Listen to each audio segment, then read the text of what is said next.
اب سمجھو میرے بھائی بات کو, عورت کو بھی اگر طلاق کا اختیار ہوتا نا تو پھر یہ میاں بیوی کا رشتہ ہی نہیں رہتا, یہ گرل فرینڈ اور بوائے فرینڈ بن جاتا. پھر یہ صرف ایجاب و قبول اور نکاح نامہ ٹوپی ڈرامہ ہوتا. یہ کیا ہوتا؟ ٹوپی ڈرامہ. کیونکہ گرل فرینڈ بوائے فرینڈ میں اور نکاح میں بنیادی فرق یہ ہے کہ نکاح جڑنے کے لیے ہے, ٹوٹنے کے لیے نہیں ہے. تو اسلام نے کہا جس کا نقصان ہے اس کو توڑنے کا اختیار دے دو, لہذا وہ نہیں توڑے گا. ٹھیک ہے نا, دونوں کو اختیار دیں گے تو گرل فرینڈ بوائے فرینڈ میں جب چاہو دونوں ایک دوسرے کو چھوڑ دیتے کہ نہیں چھوڑ دیتے. تو فیملی سسٹم کی ایسی کی تیسی ہو جانی تھی. کیا ہو جانا تھا؟ کیونکہ عورت کے سامنے اچھے سے اچھے مردوں کے آپشن آتے رہتے. مردوں کے سامنے تو اچھی سے اچھی عورتوں کا آپشن آتا بھی تو کوئی فائدہ نہیں تھا, کیونکہ آپ کو فلانی کی بیوی اچھی لگ رہی ہے, آپ نے کہا یار یہ والی کو کھسکا کے اس والی سے کرو شادی, اس کو نکالو اس سے کر لو, وہ زیادہ خوبصورت ہے. کر سکتے ہو, جب تک اس کا میاں نہیں چھوڑے گا آپ نہیں کر سکتے. تو لہذا مرد صرف تمنائیں لے کے جیے گا کہ میری والی ایسی, فلانی والی اتنی خوبصورت ہے, تو کیا صبر کرو بھائی, تمہاری والی جیسی ہے. اس کی بالکل وہی موبائل پہ آ جاتے ہیں. اب میں دیکھ رہا ہوں یہ موبائل جناب فرض کرو 3-4 لاکھ کا ہے, اور فلانے کا جو موبائل ہے سالہ 1 کروڑ کا موبائل لے کے گھوم رہا ہے, یہ اس کو دے دو, وہ والا اس سے لے لو, تو وہ دے گا. تو تمنائیں لے کے قبر میں چلے جاؤ گے. لیکن اگر موبائل کو بھی اختیار دے دیا آپ نے کہ تو جب چاہا میری جیب سے نکل کے مولانا طارق جمیل صاحب کی جیب میں جا, تو پھر صرف میرا موبائل نہیں نکلے گا, آپ سب کے موبائل اچھل کے کہاں جائیں گے. کوئی ڈاکٹر ذاکر نائک کی جیب میں جائے گا, کوئی زرداری کی جیب میں جائے گا, کوئی عمران خان کی جیب میں جائے گا. ہم سارے جو تھوڑے بہت جن کی شادیاں ہوئی تھی نا, وہ بھی کیا ہو جائیں گی؟ ناکام. تو یہ خاندانی نظام کی ایسی کی تیسی جیسے کہ یورپ میں ہو چکی ہے. اس لیے ایک طرف سے ہوتا ہے یہ, کیونکہ عورت کے پاس آپشن بہت زیادہ ہوتے ہیں, مردوں کے پاس بھی ہوتے ہیں لیکن وہ آپشن ہوتے نہیں ہیں, صرف تمنائیں ہوتی ہیں. اگر عورت کو بھی اختیار دے دیا جائے نا تو پھر یہی ہوگا میرے بھائی. آج آپ تھوڑے سے بے روزگار ہوئے, جیسے کہ عدالتی خلا میں اب شروع ہو گیا ہے, آپ کو فالج ہو گیا, آپ تھوڑے سے معذور ہو گئے, عورت فوراً خلا لے کے اس سے کرے گی جو معذور نہیں ہے. پھر آپ کی آمدن کم ہو گئی, آپ کے کزن کی آمدن بہت زیادہ ہے, وہ کہے گی میں نے عدالت سے کورٹ سے خلا لیا, آپ کے کزن سے میں نے شادی کر لی. لیکن کزن کو بھی ہم کہیں گے بیٹا آگے بھی بہت سارے لوگ ہیں جن کی آمدن تجھ سے بھی زیادہ, خوش ہونے کی ضرورت نہیں. وہ کہے گا کوئی بات نہیں, ٹائم پاس کرتا ہوں کچھ دن. تو یہ اتنا فضول قسم کی بات ہے نا کہ عورت کو طلاق کا اختیار دے دیا جائے یا عدالتی خلا کو درست مان لیا جائے. یہ وہ لوگ وہ بات کر سکتے ہیں جن میں کھوپڑی کے علاوہ سب کچھ ہے, کیونکہ عورتیں تو پھر بھاگتی رہیں گی. پھر میاں بیوی کا رشتہ ختم, پھر گرل فرینڈ بوائے فرینڈ ہے. گرل فرینڈ بوائے فرینڈ میں یہ ہوتا ہے یہ والا ہے, ہٹا بھائی وہ زیادہ اچھا ہے, چل بھائی ادھر نکلو. مرد بھی یہی کرتا ہے, گرل فرینڈ ہے اس کو ہٹا یار وہ زیادہ خوبصورت آ رہی ہے, ادھر نکلو. میاں بیوی میں ایسا تھوڑی ہوتا ہے. تو اس لیے اسلام نے عورت کو, ہاں یہ ظلم نہیں کیا عورت پہ کہ اس کی مرضی کے بغیر شادی کرو. اسلام نے کہا بھائی تمہارے پاس بہت سارے مردوں کا آپشن ہے, ہم نہیں کہتے کمتر سے کرو, بہتر سے بہتر تلاش کرو, لیکن سوچ سمجھ کے کرنا. جب بھی تم جاؤ گی اپنی مرضی سے, نکلو گی اپنی مرضی سے نہیں, کیونکہ اس سے سارا نظام کیا ہو جائے گا؟ برباد. جیسے کہ کورٹ کے خلے نے برباد کر دیا ہے. اور ابھی تو آگے آگے دیکھیے ہوتا ہے کیا. ایک نقصان تو یہ ہو گیا عورت کو طلاق کے اختیار دینے سے. دوسرا نقصان کیا ہوگا کہ مرد ابھی جب 25,000 مرد تھے 25,000 عورتیں تھیں, ایسا ہی تھا نا. تو جن کی ہو گئی شادی وہ کہیں گے یار اس کو روک کے رکھو. جیسے مجھے پتا چل گیا مارکیٹ میں اب یہی ہے سیمسنگ, یہی آخری بچا ہے میرے لیے, تو میں اس میں وائرس آنے دوں گا؟ ابے بولو نا. میں ایسا کروں گا کہ چارجر لگا کے بھول گیا ہے, میں ہر وقت اس کو نا ڈیٹول سے یوں کر کے صاف کروں گا, اور جناب اس پہ وہ کیا ہوتا ہے اوپر جو لگاتے ہیں پروٹیکٹر لگا کے رکھوں گا. ابھی تو میں نے کیوں نہیں لگایا ہوا, بہت ہے بھائی مارکیٹ میں. لیکن اگر مجھے پتا ہو یہ موبائل خود سے اچھل کے جس دن مولانا طارق جمیل صاحب سے میں ملنے گیا تو میرا موبائل دیکھے گا بھائی وہ زیادہ بڑے ہیں, ان کی جیب سے نکل کے ان کی جیب میں چلے جاؤ, سب سے پہلے مجھے اس موبائل سے محبت ختم ہوگی. اس کی کوئی اعتبار, میں اس کی کیئر کرنا چھوڑ دوں گا, ایسا نہ ہو میں اس پہ پیسہ خرچ کر کے اینٹی وائرس چلاؤں, بیٹری اوریجنل چارجر, بھائی اس کا کوئی بھروسہ نہیں ہے, اس کو کوئی دوسرا اچھا لگا یہ یہاں سے نکل کے وہاں, اور اگلا کون سا عزت دے گا, اس کو پتا ہے یہ اس کی کوئی بھروسہ نہیں ہے, اس کو بھی اختیار ہے مجھ سے چھوٹنے کا. تو نتیجہ کیا نکلے گا, ہمارے سوسائٹی میں مرد جو عورت پہ خرچ کر رہا ہے, گیس بجلی کا بل دے رہا ہے, فالودے کھلا رہا ہے, پیزے کھلا رہا ہے, بیگم کا موڈ آف ہے, 3 برگر لے کر آ یار, چل بیگم آج چلتے ہیں, اتوار سنڈے ہے, چلو وہاں پیزا کھانے چلتے ہیں, شاید تمہارا موڈ صحیح ہو جائے. تو اس کی ماں کی کیئر کر رہا ہے, اس کے باپ کو عزت دے رہا ہے, اور اس کے نام جائیدادیں کر رہا ہے.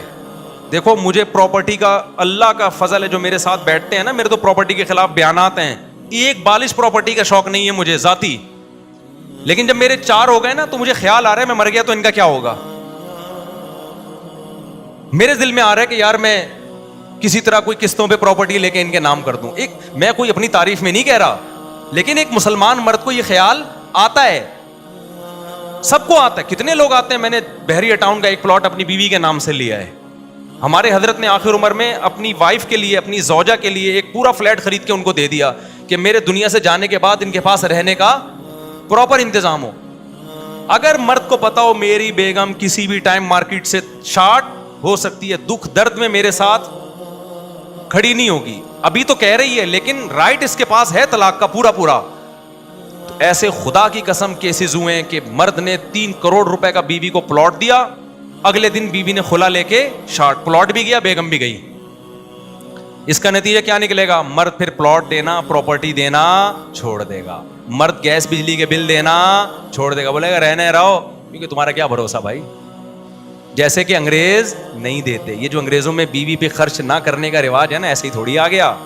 ان کو پتا ہے جتنے میرے رائٹ ہیں اتنے اس کے رائٹ ہیں, جب چاہے گی طلاق لے لے گی, تو بس ٹائم پاس کرو, اپنی خواہش پوری کرو, پتلی گلی سے نکلو, نائٹ کلب میں جاؤ, یہ بھاگ گئی تو کوئی مسئلہ نہیں ہے, کہاں جاؤ ادھر جا کے منہ کالا کرو, اس کو زیادہ فری کرانے کی ضرورت نہیں ہے. تبھی انگریز چائے خود پیتا ہے, بیوی خود چائے بنا کے پیتی ہے, وہ تو ہم بھی کرتے ہیں, لیکن خرچہ کس کا ہوتا ہے خرچہ تو ہمارا ہوتا ہے نا. تو مرد بیویوں سے وفا کرنا چھوڑ دیں گے, کیونکہ جب مرد کو یہ پتا ہوتا ہے نا, کسی بھی شخص کو یہ پتا ہو یہ میری ہے, پھر اس پہ انویسٹمنٹ کرتا ہے. جب آپ کو پتا ہے یہ میری, اس کو بھی وہی جب چاہے مجھ سے الگ ہو سکتی ہے, پھر مرد ٹائم پاس کرتا ہے اس کے ساتھ. یورپ میں عورت ایک انسٹرومنٹ ہے انٹرٹینمنٹ کا, سمجھتے ہو, وہ تصور عورت کا نہیں ہے جو ہمارے ہیں, جو بیوی ماں دادی بہن کی شکل میں ہے. مردوں کو برین ہیمریج ہوتا ہے عورت کی وجہ سے, بیٹیوں کی وجہ سے, کہ بیٹیوں کی شادیاں نہیں ہو رہی, مرد ٹینشن لے کے مر رہا ہوتا ہے, بہن کی شادی نہیں ہو رہی, مرد ٹینشن لے. کسی گورے کو دیکھا اپنی سسٹر کی وجہ سے برین ہیمریج ہوا اس کو؟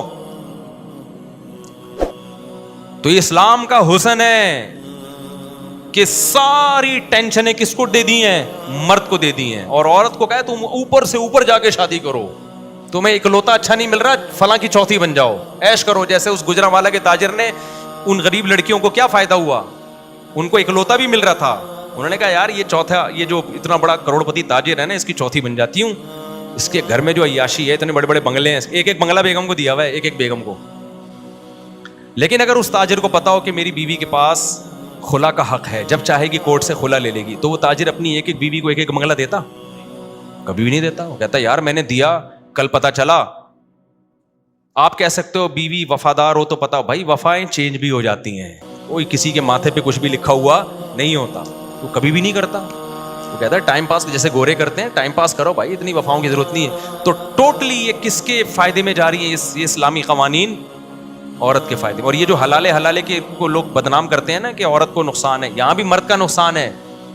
اتنا اٹریکٹیو چیز عورت کو بنایا, مارکیٹ سے شارٹ بھی کر دیا. یہ پورا بیان چلائیں تو آدھے آدھے کلپ نہ بنائیں میرے بیان کے, غلط میسج جائے گا.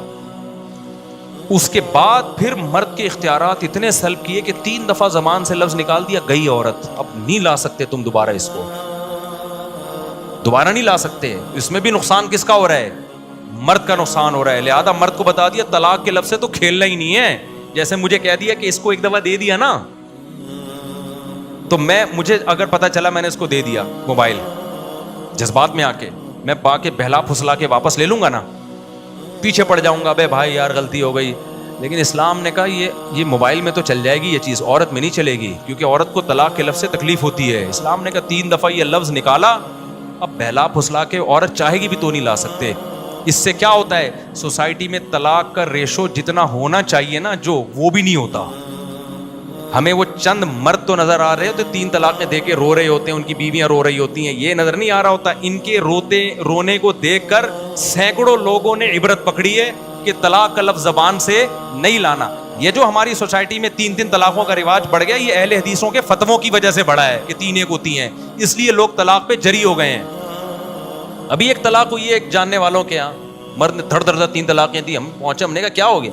کہہ رہے ہیں یار کچھ نہیں، وہ 3 ایک ہی ہوتی ہیں. کیسے ایک ہوتی ہیں؟ کہہ رہے ہیں یار وہ ڈاکٹر ذاکر نائک نے کہا اور عرب کے فلانے عالم نے کہا، فلانے ڈمانے نے کہا. بھائی قرآن نے کہا 3 ہوتی ہیں، حدیث نے کہا. تو اس ڈاکٹر ذاکر نائک نے تو رجوع کر لیا اپنی بات سے، لیکن یہ جو اسکالرز ہیں ان کی وجہ سے طلاق سوسائٹی میں کیا ہو گئی ہے، بڑھ گئی ہے. اگر آپ قرآن اور سنت بتاتے، صحابہ بتاتے، تابعین بتاتے اور بتاتے کہ 3 کے بعد کوئی آپشن نہیں ہے، تو جو ہو رہی ہے نا وہ بھی نہ ہوتی. سمجھ رہے ہو کہ نہیں سمجھ؟ 2-4 لوگ روتے پچھتاتے، لیکن ان 2-4 کی وجہ سے 2-4 کروڑوں کو عبرت حاصل ہوتی. تو کتنے اشکالات تھے جو میں نے جواب دے رہا تھا. پہلا اشکال یہ کہ مردوں کے مزے 4 کرتے ہیں. دوسرا اشکال یہ کہ طلاقوں کے اختیار بھی کس کے پاس ہیں، مردوں کے پاس ہیں.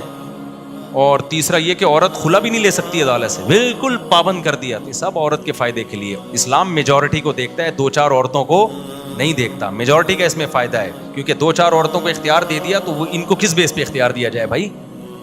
تو پھر سب کو دیا جائے گا، سب کو دیا جائے گا تو پھر تو گیا سارا سیٹ اپ برباد ہو گیا. ہاں ایک اشکال ہوتا ہے کہ پھر مرد اس کا ناجائز فائدہ بھی تو اٹھاتے ہیں. کیا خیال ہے؟ مرد کے پاس جب ڈیورس کا حق ہے تو مرد اس کا ناجائز فائدہ بھی اٹھاتے ہیں، ظلم کرتے ہیں، نہ طلاق دیتے ہیں نہ اس کو رکھتے ہیں تمیز سے. اگر میں قسم اٹھا کے بولوں نا، آپ مجھے بولو گے پاگل ہو گئے ہو مفتی صاحب، آپ ہر بات کو 4 شادیوں پہ لے کر آ رہے ہو. لیکن قسم اٹھا کے اگر میں کہوں نا تو ہاں غلط نہیں ہوگا کہ یہ بھی ہماری سوسائٹی میں 4 شادیوں کا رواج نہ ہونے کی وجہ سے ہے. اگر 2-3 شادیوں کا رواج ہو، ایک تو عورت کی ویلیو مرد کی نظر میں کیا ہوگی، بڑھے گی. دوسرا، مرد کو کسی عورت میں خامی نظر آئے گی، برداشت کرے گا. اسے پتہ ہے اگر اس میں یہ خامی ہے تو دوسری والی میں یہ خامی نہیں ہے، اس کے لیے برداشت کرنا آسان. اب مرد کی ایک ہے نا، اس کو چاہیے ساری خصوصیات اس میں. دوسری بات یہ کہ اس نوعیت کا ظلم جو واقعی ظلم ہے، سنگین نوعیت کا، اس میں عورت کو اللہ نے حق دیا ہے کہ وہ عدالت سے فسخ نکاح کرا سکتی ہے. خواتین چاہتی ہیں وہ سنگین نوعیت کا ظلم نہیں بھی ہو تو بھی ہمیں بس وسیم چونکہ اچھا لگ رہا ہے، یہ والا اچھا نہیں لگ رہا ہمیں، اب ہمیں وسیم چاہیے. ایسا نہیں ہوتا بھائی. میں سنگین نوعیت کا ظلم کیوں کہہ رہا ہوں؟ اس لیے کہ چھوٹے موٹے ظلموں پر گناہ تو ملتا ہے، مرد کو تعزیر بھی لگائی جائے گی، سزا بھی دی جائے گی، طلاق اختیار نہیں دیا جاتا ہے. کیونکہ یہ تو کہیں عورت کچھ غلط ہوتی ہے، کہیں مرد غلط ہوتا ہے. جیسے عورت غلط ہے تو اسلام نے کہا برداشت کرو نا اس کو. نبی نے فرمایا ان المرأۃ خلقت من ضلع، عورت کو اللہ نے ٹیڑھی پسلی سے پیدا کیا. فرمایا کہ اگر تم پورا سیدھا کرنے لگ جاؤ گے تو طلاق ہی ہوگی، کچھ بھی نہیں ہوگا. لہذا اس میں جو خامیاں ان کو برداشت کرو. اسی طرح اسلام عورت کو بھی کہتا ہے کہ مرد کی خامیوں کو کیا کرو، برداشت کرو. آج اس نے غصے میں ایک تھپڑ لگا دیا، غلط کیا، لیکن اس تھپڑ پہ کھلا نہیں بنتا ہے. غلط کیا، اپنے بھائیوں کو بتاؤ، تمہارے بھائی آئیں گے وہ اس کو 2 تھپڑ لگا دیں گے. فیملی ختم ہو گئی ہے نا. ابا نے ایک بیٹی اور ایک بیٹا پیدا کیا، اب اس بیٹی کی شادی ہو گئی، داماد کو ڈرانے والا کوئی ہے ہی نہیں. پہلے 8 سالے ہوتے تھے، اتنی سالی خاندان ہوتا تھا. خاندان کی لڑکی جب آپ کے پاس آتی تھی آپ ظلم کرتے ہوئے 100 دفعہ سوچتے تھے. اب نسلیں ختم کر دی. میرے پاس ایک کیس آیا، ماں باپ آئے، ہماری بچی بگڑ گئی ہے، لڑکوں سے تعلقات، ہم کیا کریں. میں نے کہا آپ پورے خاندان کو بٹھاؤ، لڑکی کے چاچے مامے سارے آئیں. تھے ہی نہیں چاچے مامے. اب اکلوتا بوجھ کس پہ آیا ہوا ہے؟ ابا اماں پہ. بگڑیں گی لڑکیاں. پہلے ہوتا تھا بھائی 10 چاچے ہیں، 10 مامے ہیں. وہ لڑکی سوچتی تھی ایک ابا سے نہیں نمٹنا میں نے. تو خاندان کم ہونے سے بچوں میں بگڑنے کا ریشو زیادہ. آپ تو کہتے ہیں زیادہ بچے ہوں گے تربیت کیسے ہوگی؟ او بھائی زیادہ بچے ہوں گے خاندان بڑا ہوگا. پورا خاندان میں باؤنڈ ہوتا ہے انسان. تبھی خاندانوں میں جب لڑکیاں شادی کر کے جاتی ہیں طلاق آسان کام نہیں ہوتا. یہ تو میں نے ایک حکمت بیان کی ہے کہ مرد طلاق کیوں دے گا، اس کو نقصان ہو رہا ہے. لیکن طلاق سے روکنے والی 20 اور بھی چیزیں ہیں مرد کو. نمبر 1 اس کا باپ روکے گا, بولے گا تیری بیوی بعد میں, میری بہو پہلے. ماں روکے گی, بھائی روکیں گے, ہماری بھابھی ہے. تو جب آپ فیملی پلاننگ پہ عمل نہیں کرو گے تو بڑا خاندان ہوگا. ایک لڑکی بڑے خاندان کا فرد ہوگی. تو پھر آپ جب تبھی تو دیکھو نا, میرے پاس لوگ آتے ہیں, میں بیوی کو چھوڑنا چاہتا ہوں, میرے بڑے بھائی نے غصہ کیا ہوا ہے میرے اوپر, وہ نہیں چھوڑنے دے رہا. کیوں؟ وہ کہہ رہا ہے یار یہ میری بھی تو ذمہ داری ہے نا, ہماری بہو کی طرح. یہ کہہ رہے میرے ابا نہیں چھوڑنے دے رہے, میرے ماموں نہیں چھوڑنے دے رہے. میں کہتا ہوں خاندانی لوگ ہو, اسی میں کہتا ہوں لڑکی خاندانوں میں بھیجا کرو, 2 بچے والوں میں اپنی بیٹی بھی نہ دیا کرو. وہ سالہ فلیٹ میں لے کے اکیلا پالے گا, جب چاہے گا 2 منٹ میں چھوڑ کے کھڑکی سے نکل جائے گا وہ تو. میرے پاس ایک شخص آیا اتنا بیزار اپنی بیوی سے, میں نے کہا ابا اتنا بیزار ہے تو چھوڑ دے. کہہ رہے میں چھوڑ دوں تو میرا ابا مجھے چھوڑ دے گا, میرے ماموں چھوڑ دے گا, میرے 3 چاچے چھوڑ دیں گے. میں نے کہا دیکھا یہ ہوتا ہے خاندان کا فائدہ. کس کو ہو رہا ہے؟ عورت کو ہو رہا ہے. تو یہ ساری چیزیں مرد کو روکتی ہیں طلاق سے. گوروں کا تو خاندان ہی نہیں ہے نا. کہیں جا کے چرچ میں شادی کی ایک عدد, وہ بھی 50 سال میں کی, اب چھوڑنے کے لیے راہ بچا کیا ہے تیرے پاس؟ اور اس پہ بھی طلاق کتنی مشکل ہے, ان کے یہاں آدھی پراپرٹی دینی پڑتی ہے, پھر بھی طلاق کا ریشو ہم سے زیادہ.